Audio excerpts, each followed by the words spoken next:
mean, we've come all this way, but it means really nothing if we don't finish it the right way and win this last one. I mean, it's the national championship.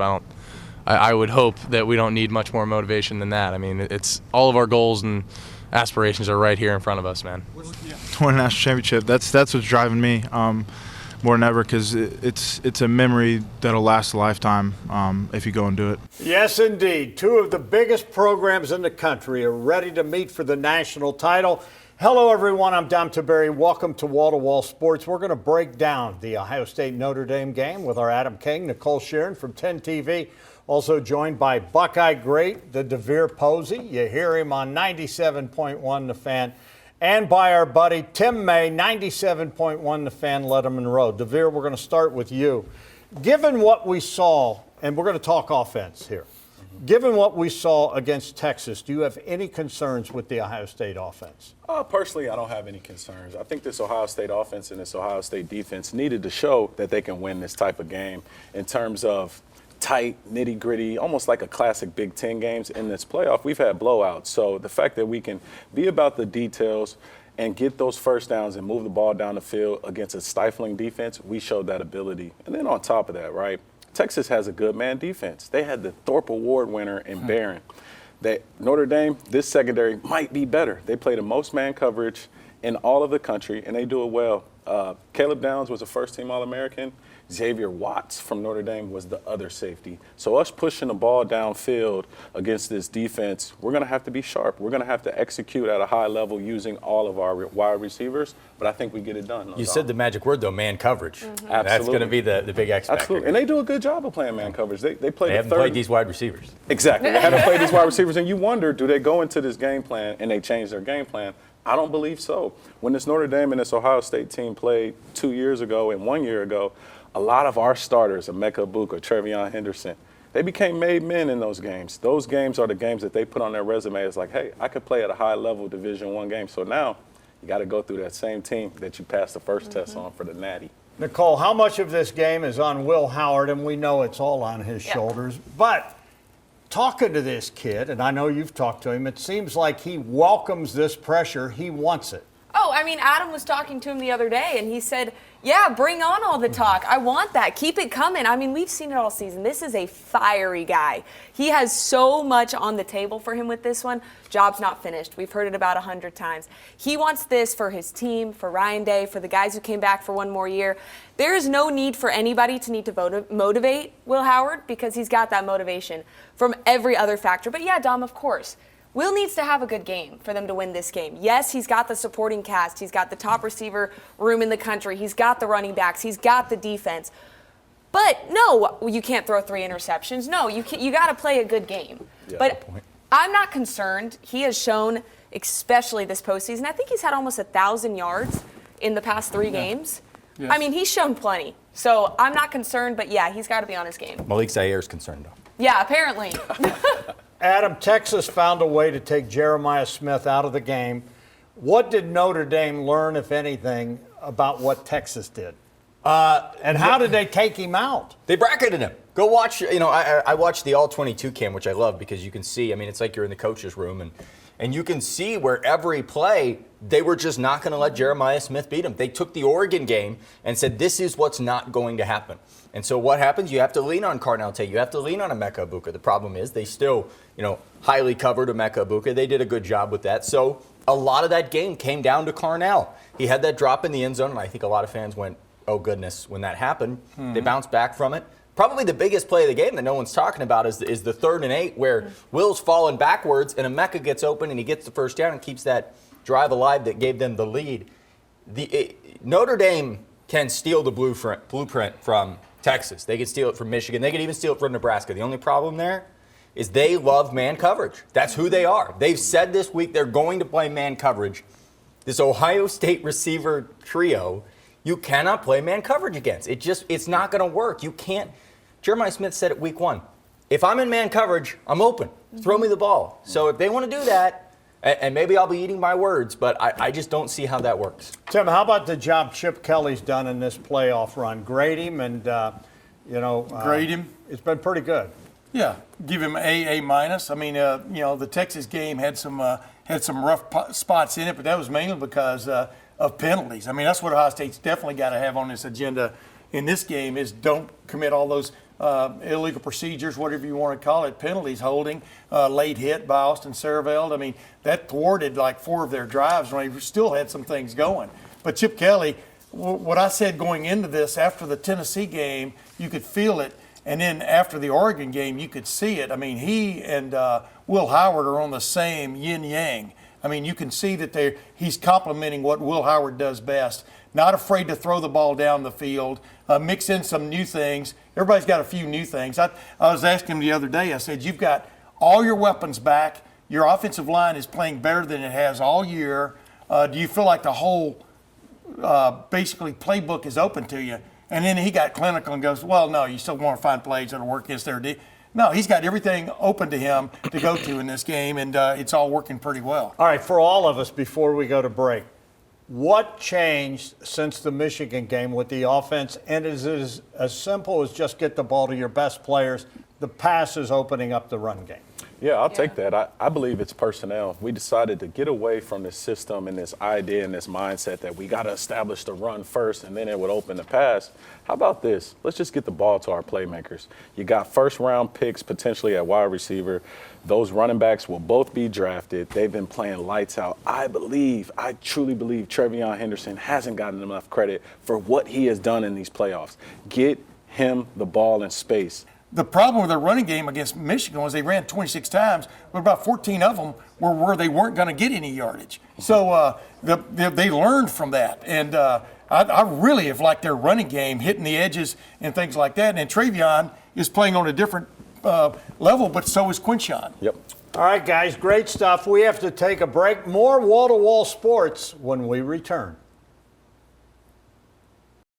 Welcome back to Wall to Wall Sports, and this is for all of us. The Ohio State players, I think, have had a chip on their shoulder. They feel like they have something to prove. Do they still have something to prove? 100%. The thing that I love about this run is that they haven't accomplished anything in their mind. They're not satisfied with a Cotton Bowl trophy or a Rose Bowl trophy. They don't really care about that. I apologize to the Rose Bowl committee. It was a great moment, but they have one focus. And if they don't win the national title, they didn't reach any of those 3 goals that they started the season with. Right. Now, I'll say this. One goal, I think, is way above the other 2, and that's winning a national title. And it would be one of the greatest runs in Ohio State history and college football history. But I mean, you said it in the last segment. Job's not finished. Yeah. You haven't done anything yet. It was like way back in the spring when I asked Denzel Burke, I said, so what is the goal of this team? And he said, natty or bust. Natty or and bust, that's yep. kind of been the theme, and not that it's never been said before. But the bottom line is, I mean, they want the national championship. And those games, though, they knew they were vital stepping stones for getting where they want to go, which is a shot at Notre Dame on Monday night. You know, and let me say this. I think Ohio State has taken the high road. They have respect for Notre Dame. We've heard Ryan Day and the players talk about how much they respect the defense. I want your take. As a player, DeVere, you got Malik Zaire basically going to social media and saying Will Howard's no good and blah, blah, blah. Yeah. I mean, why is he doing that? Yeah. And does it surprise you, some of the trash talk we're seeing coming out of Notre Dame?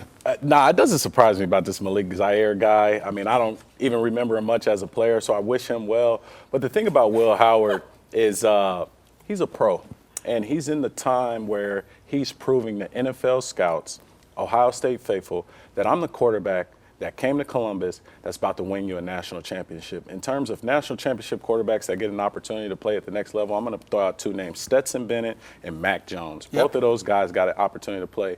If you look at Will Howard, he's 6'5", 225. He can run better than those guys. He can throw better than those guys, and he's had a better season. He's going to be a 1st or 2nd round draft pick after he wins the national championship. Yeah, I wish him the best. Is that up there with all due respect?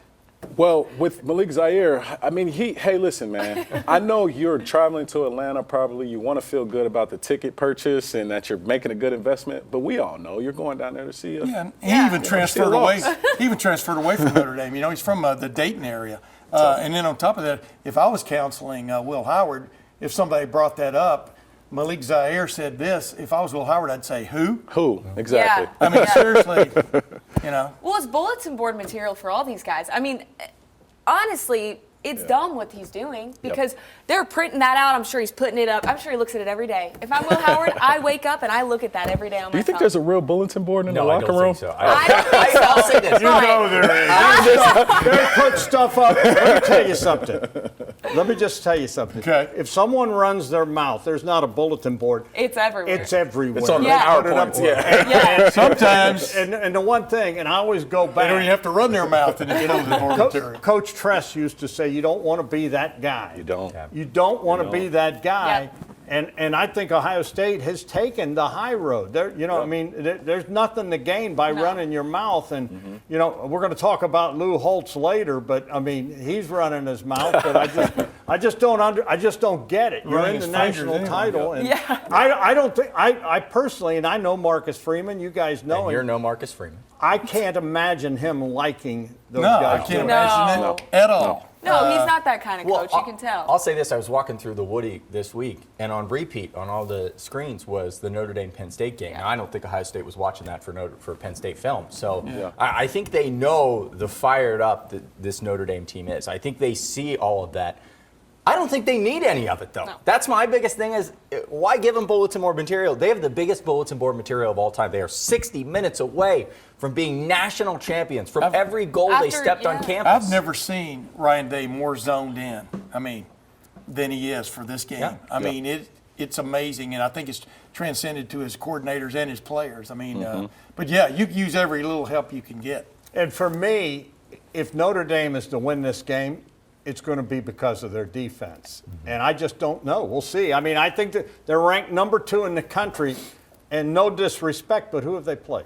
Well, here's the thing, though. If you would go back and watch the Penn State game, they manufacture points out of thin air sometimes. I mean, that's what is interesting about this Notre Dame offense and the Notre Dame team, with a kickoff return or a strange play or a Penn State player falling down and your great house Via gets wide open. turnovers as well. Yeah, and via Yep. turnovers. I mean, Yeah. they have figured out a way to, like I said, manufacture plays when they don't look that impressive. But you know what? They're playing for the national championship.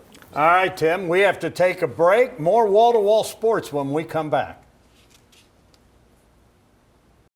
Welcome back to wall-to-wall sports. All right, you're each going to get a turn. From an offensive standpoint, if you have Chip Kelly's ear and he has to run the play that you call, what is the one play he must call, Nicole Sharon? I want to see the very first play against Oregon, the G. Scott play.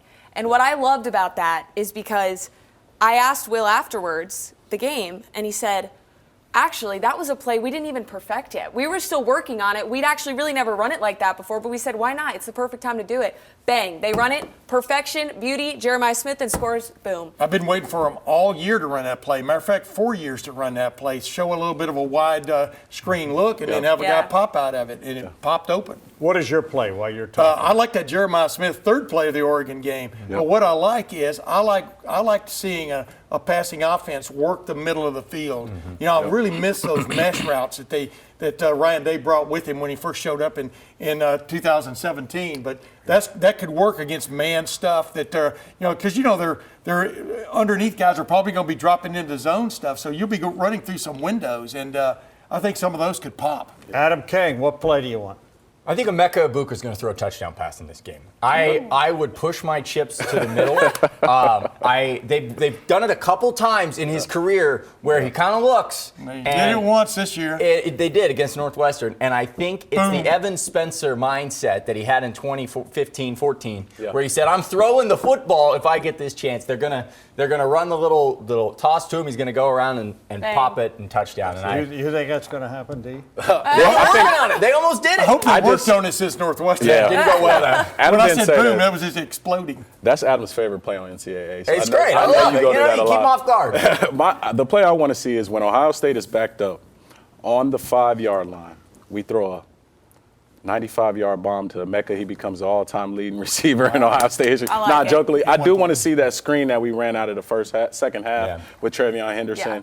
I'm just dying on this sword that Trevion Henderson and his production in this playoffs. I see Yes. Jeremiah Smith. Yeah, I see Will Howard. Yeah, I see Emeka and Cardinell.